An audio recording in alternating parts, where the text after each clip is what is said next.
What's going on, guys? I'm your host, Amari. And I'm your co-host, Alexis. Welcome back to Sophomore Tea. And today we are asking the doctor. Today I've been welcomed with Dr. Cheema from Health Services. Tell us a little about yourself. Hi, thank you for having me. So my name is Dr. Cheema, and I am the medical director over at the Wellness Center, part of the health service team. We are located in Willard de Loretto, and we are open Monday through Friday, 8 a.m. to 5 p.m., serving our students, anybody and everybody who's enrolled at CCSU, full-time, part-time, you got it.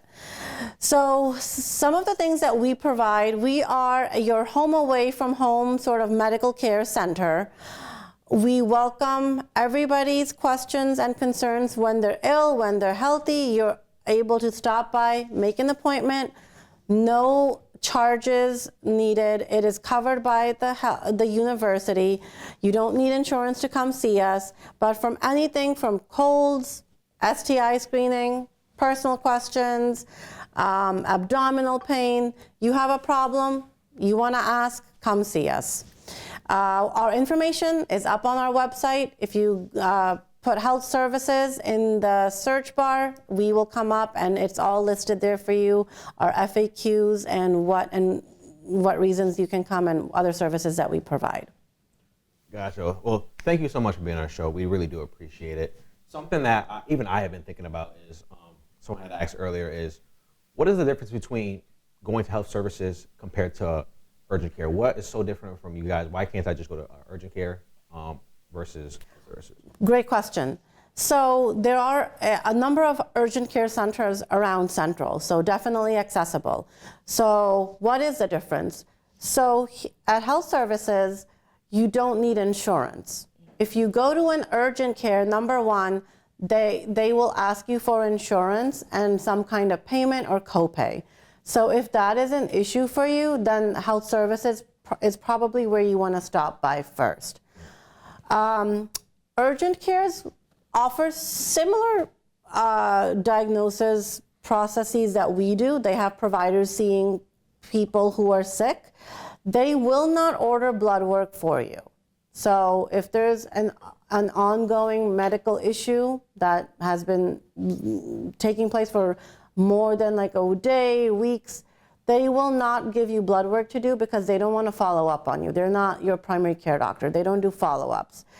They do, however, so in instances where we might be thinking about a broken leg, broken bone, injured muscle, we on health services side do not have x-rays. So many times when students come to me and we have suspicion of injuries or broken bones, I do have to refer out to like specifically the ortho urgent cares that are around us because they have the x-rays on site and we cannot do that on campus. So that's the reason you might want to go. The other thing is, like, a lot of times students don't get to us and we in time during the day. Classes, your illness may not be that bad, and then it hits 5 o'clock, we close, and now the health services closed and you're wondering, I am still sick, where can I go? So if it's not a true 911 emergency where you feel like you have to be rushed off to the hospital, that's another situation that would lead our students to go seek attention, medical care at an urgent care site. They're open a little longer. You can't wait till now 8 o'clock tomorrow to be seen.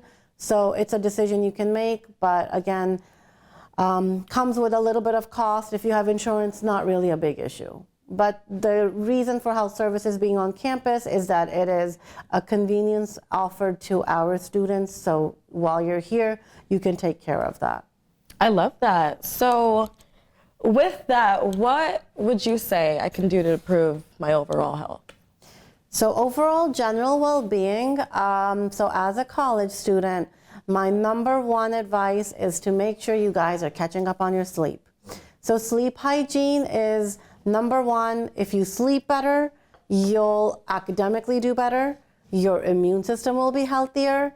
You're going to be able to go about your day and tolerate things that are thrown at you better. You'll have a better mood.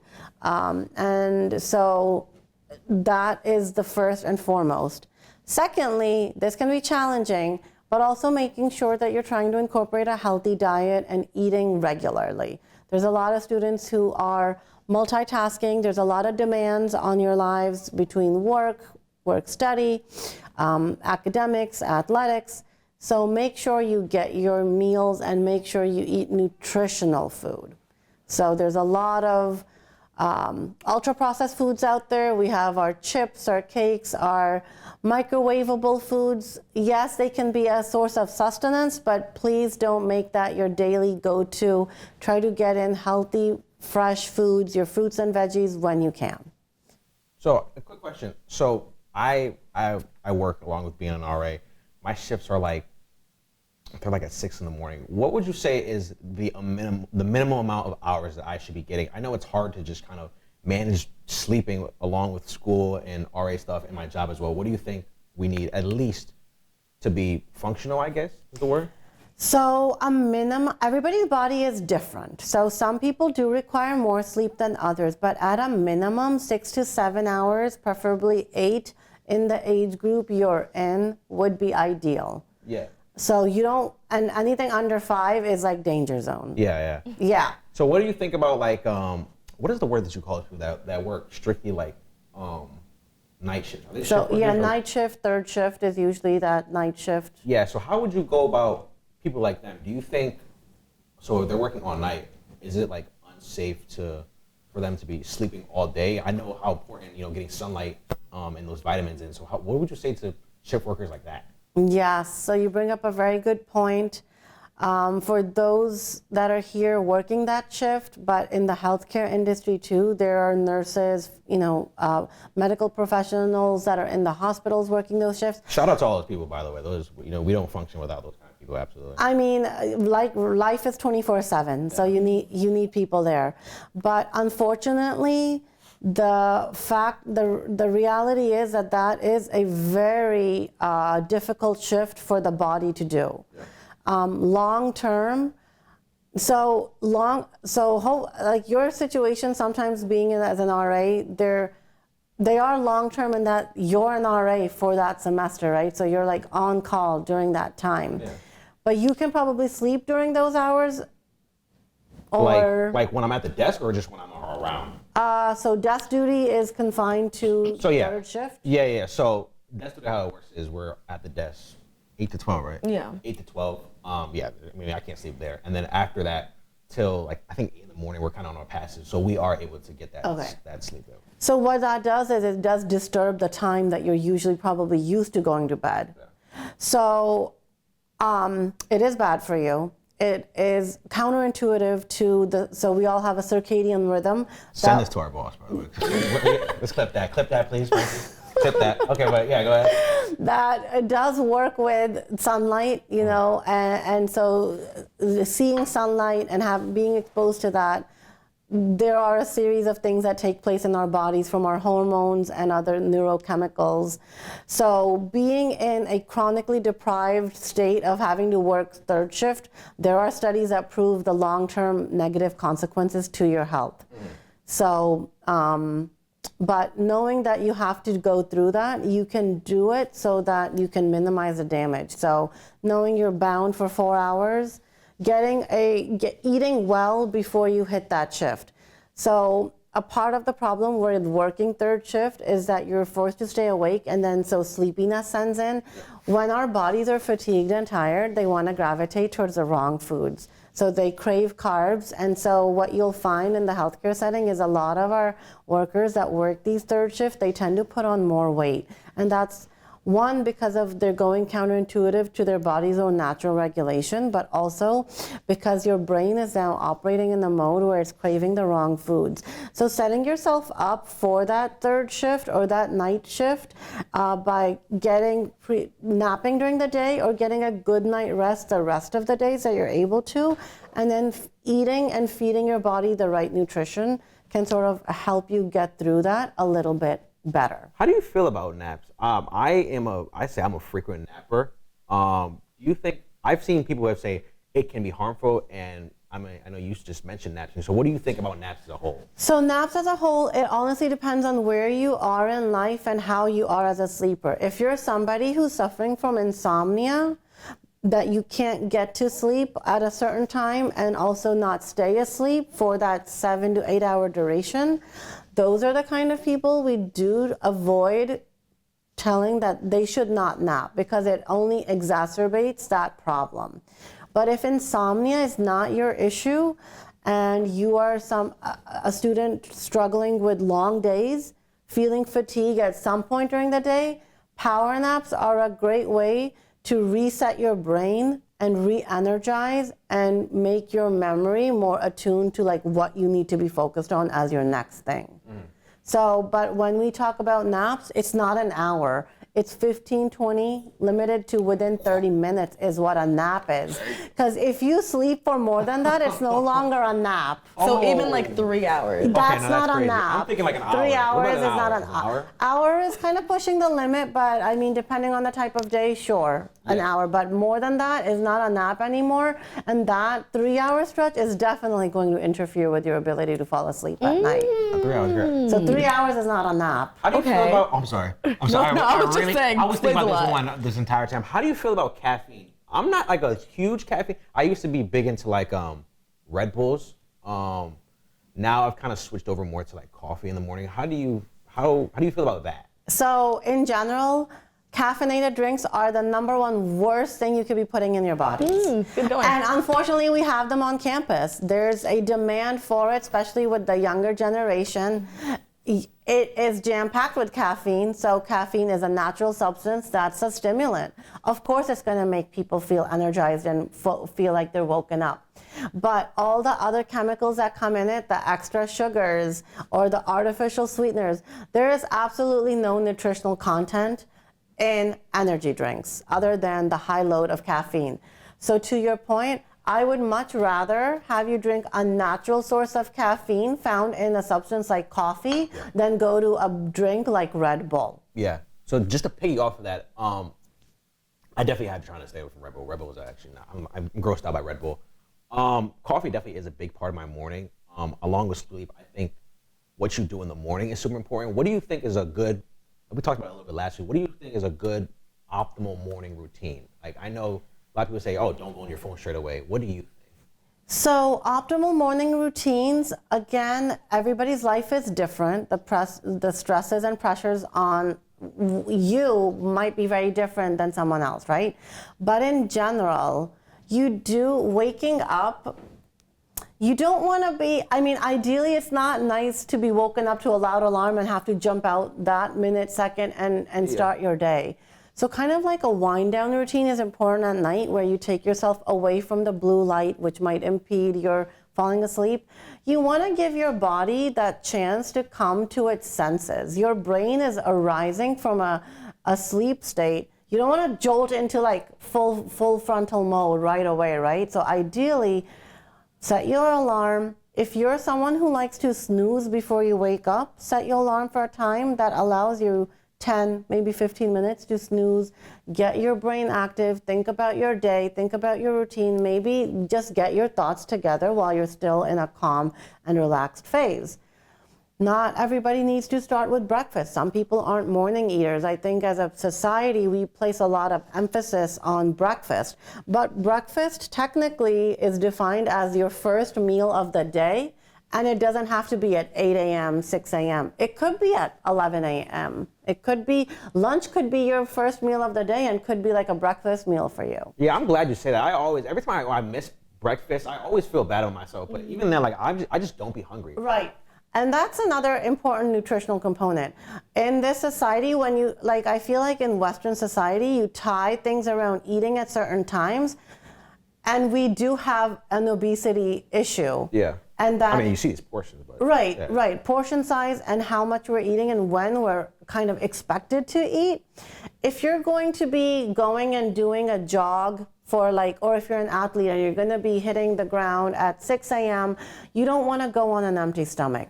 Carry something with you because you're going to get hypoglycemic. You're going to feel like you're going to faint. You don't have enough energy to do what you need to do. But for a student who's going out just starting their day, if you're not hungry, your body's telling you you're not hungry, don't force it to eat. Because these are behaviors then you train your body to do. And if you eat when you're not hungry, soon enough, you will be hungry at that time. So that's how like your body works. You can train it to get hungry and feel hunger at set times when it's expecting to be fed. So breakfast is overrated. Although, you know, if you had an early dinner, you might wake up and be hungry. Yeah. You know, if you ate at 5 and then went till like 11 p.m., 12 a.m., didn't eat, you might wake up feeling hungry. Yeah. Eat when you need to and try to eat healthy when you need to. So eating can be a part of your morning routine. If you are somebody who wants coffee to start the day, a tea, I say go for it. There are nutritional benefits to coffee. It's anti-inflammatory. There is caffeine in it, but caffeine isn't necessarily bad for you. It's about how much caffeine content are you going to have throughout the rest of your day. Yeah. Okay. Is this just straight black coffee? Like, how do you feel about cream and sugar? It is what it is. Cream and sugar, if you like it with cream and sugar, you know, sugar, we're trying to avoid added sugars in our diet. Yeah. If you're going to do sugar, I prefer to tell students and adults in general, go for honey as a sweetener. Go for raw sugar as a sweetener. I used to do that. I used to, like, before in the morning, I used to take a scoop of honey. And then, yes. And I honey felt kind of silly is after a while. by far, a good sourced honey is by far the best thing you can do for your health. So if you're going to sweeten a drink, go for honey. Yeah. And I think something that I do in the morning that really helps, maybe you can kind of explain it. I wake up, and the first thing I do is just go outside and sit on the bench. I don't know if it's like the air or maybe even the sun just hitting my skin, but overall, that just kind of shoots me up more than even caffeine. You have such great tips. So that is really what you ideally want to be doing. So when we arouse, it is the daylight and the source of the sunlight that helps our melatonin levels start going down and kind of increases our cortisol levels that we need to kind of start our day. So natural sunlight is something that's going to put you in a happier mood and kind of get your body in that state to start your day. And it can be very calming to kind of get that. And that's what I'm saying, like, if you feel like you need that few minutes, that's a perfect way to start your day. But I don't know that every student can feel the luxury to have that time, depending on how much sleep you need and when you need to start your day. But that is ideal. Start yourself, get some sunlight. You will feel more energized and feel like you have more focus during the rest of your day by starting your morning off right. And sun is a treatment for a lot of underlying conditions, including depression. So if you're someone who has a hard time, maybe you're not, you haven't been diagnosed for depression, but you know that your emotions sort of run sad, it can be a great way to just kind of boost your emotions in general. I love that. So we have some questions here that some students have submitted. So we're just going to go ahead and go through some of these. Okay, so the first one is, I don't have insurance card. I can't remember the last time I went to the doctor. Why do I need a PCP if I'm healthy? Right, so a lot of the students here are at that stage where most of you, if you're under 26, should have insurance. However, we have students that are coming from out of the country, so they may not have insurance from the US, right? But it's important to have a medical home, not specifically a primary care physician, but be affiliated with a doctor or a doctor's office or a provider's office, because nobody anticipates being sick, but life happens to all of us. So during the times that you do get sick, and unfortunately, if something ends up being a longer term illness, urgent cares and emergency rooms only treat at the time of care, and they're not going to see you for follow-up. Like, for example, we had a student who got an eye infection. She ended up in the emergency room. You get your antibiotics. They want you to follow up with your doctor because they're not going to see you for follow-up.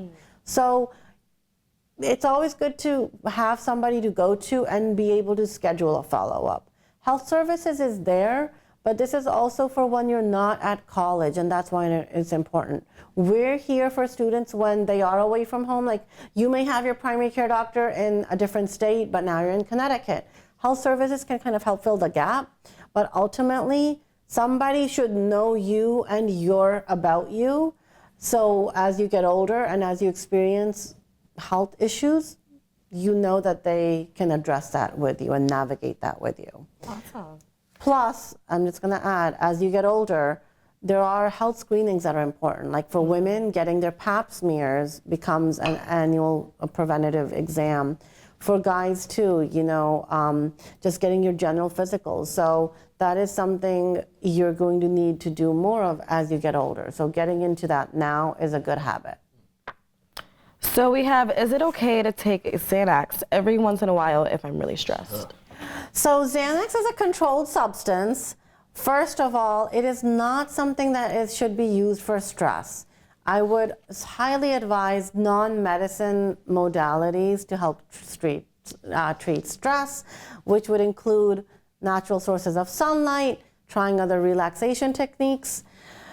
And then the other important thing is if it's not your Xanax, don't take it. I know a lot of students use other people's prescriptions. My mom gave this to me. My friend said I use this. Give it a try. That honestly should be a no-no. So for stress-related, Xanax is not meant for that. So my answer would be short-term no. It has a lot of side effects. For students who have addiction potentials, even one dose can cause an addiction, and it can leave you craving for more. So I would say best is to avoid it and don't take it unless it's been prescribed for you for a specific reason by your doctor or care provider. Well, what are Xanax usually for? Are those like painkillers? So Xanax is not a painkiller. It is an anti-anxiety medication that's used to sort of help people who have a history of panic attacks, high anxiety. It is a tranquilizer. Higher doses, an overdose can lead to people stopping breathing because it's a depressant and it can stop your body from doing what it needs to. And so people breathe more slowly. Again, higher doses can cause your breathing to stop completely, which is why it's a controlled substance and you have to be careful about the dose. So I would say the answer is no, stay away from them if you need to. So before I get to the next one, I know that for alternatives, a lot of people are interested in ashwagandha now. That's how you say it? Yeah, I took it. I mean, you could speak on it a little bit. I want to know about that. I don't have a lot of knowledge on that. So I would have to look that up. I am not familiar with it. It kind of was like a stress reliever kind of thing. I don't even know enough about it to even talk on it. Yeah, it's an over-the-counter. Yeah, you can just buy it at Walmart. I think it's one of those things. For me, it just kind of felt like a placebo. I feel like it's like I would have to look because it comes with other ingredients in there. So different brands market it with different substances. So I feel like those are just kind of money-making schemes, and they don't really do a lot for students in general. Yeah, I really felt heavy on that one. Yeah, no, but I would have to do more research on a specific brand or something to know the details of it. Yeah, and for a while, they were saying, I'm sure you know what PEDs are. Mm-hmm. They were saying that it was raising test levels. So a lot of bodybuilders were taking it at one point to increase test levels and to just help them out, which I would have to go back and see. I don't think those claims were Yeah, I mean, true. my source is TikTok, so it probably isn't accurate at all. Yeah. I could come back to that question after a break. Yeah. Okay, so we have, how are we supposed to be healthy on the Sodexo diet? So I feel like it's not that bad. Are you gonna say that? It's not that bad. I was gonna say, depending on who you talk to, not everybody berates the Sodexo diet. I get it when you're here for a long period of time, you feel like you are confined to those options, but they're not necessarily the bad options. They are preparing options that allow for you to get your salads there. You have the fruit options. You have your complex carbs, and there's vegan options and vegetarian. So I feel like you can choose a healthy diet out of what Sodexo is offering you. So what do they want? Lobster? I get it. Some people have been on other places where they feel like the food is better tasting, but Sodexo does offer nutritious food that is. There's options. That is wholesome, prepared, fresh, coming from naturally sourced food and not ultra processed. Yeah. So to me, ultra processed foods are bad, but don't saying the food didn't taste well or wasn't up to par with your palate isn't the same as saying it's not nutritious. All right, so those are two different things, right? Yeah. So how would you incorporate like proteins into your diet? How much do you think we should be consuming? So I think we overrate protein. Overrated, you said? Like, yeah, we're kind of, especially with bodybuilding, people I are love obsessed protein. about protein. Yeah, I'm a big protein fan. Too much of protein can be a bad thing because it can hit your kidneys and cause kidney problems. But I always say, try to follow norms. Anything done in excess, a good thing can become bad too. So, you want to focus your meals on a more than 50% should be protein. So 50% protein, a quarter of your plate should be a complex carbohydrate, and then you can do other portions. But proteins can be sourced from so many different areas. You can do, other than the meats also, there's like the eggs, and then vegan options like beans and lentils. So, and I feel like Sodexo offers that. Okay, so we have one more question for you, and this is, how many days can I be excused from class if I test positive for COVID? Oh, okay, great. So most of you may have known this since last semester, but as of March of 2024, the emergency behind COVID as a pandemic went away, and isolation guidelines were dropped by the CDC. And CCSU has always sort of been in line and followed what the CDC is recommending. So we are no longer there is no longer the need to isolate when a student has COVID. And for that reason, there is no longer a policy around how many days you can or cannot miss. It is being treated like a respiratory illness, similar to the flu and a general cold. So, I mean, if you have COVID and your symptoms are really mild, we are allowing students to be in the classroom. There is no excuse. The guidance, the recommendation is that if you feel truly sick, if you have a fever, you honestly should not be in the classroom and should look to get seen and evaluated, and we can provide a note to those students attesting that they were indeed sick. But our note is not meant to excuse a student from their classroom, and that is a situation students have to navigate with their individual professors one-on-one. Are they still offering the vaccination clinics, or is that? Yeah, so good questions. We are going to be having a flu clinic, which they will have COVID vaccines at the first week of October and into the second week of October. There's going to be dates announced for that. But they do continue to offer COVID vaccines at the pharmacy. So for those that are interested, they did come out with a fresh new COVID vaccine, 3 weeks ago. Okay, and you would recommend that? For students, honestly, I do recommend the vaccines because it does help minimize complications that can happen if you get true COVID. So I do, but I mean, there are some people who have stopped getting them and they feel like they're fine without them. It's a personal decision. But more and more studies, yes, we're done. No, that's Sorry. that means there's 1 minute left. 1 minute left. More and more studies show that it's better to get the COVID vaccine because getting COVID can lead you with like complications down the road. Yeah. Okay. Well, that was really cool. That's our segment. Ask the doctor. We really want to make that a series. So next time we offer it, send in those questions that you can ask Dr. Cheema. Again, thank you again for coming out. Thank We you. really appreciate it. Not only did it help them, I got to ask a ton of questions Yeah. that I was wondering. So that's really cool. Any closing remarks? Nope, we just thank you for your time. We hope you guys took that serious, get some tips about your health, and Check back in next time. Thank you. Peace.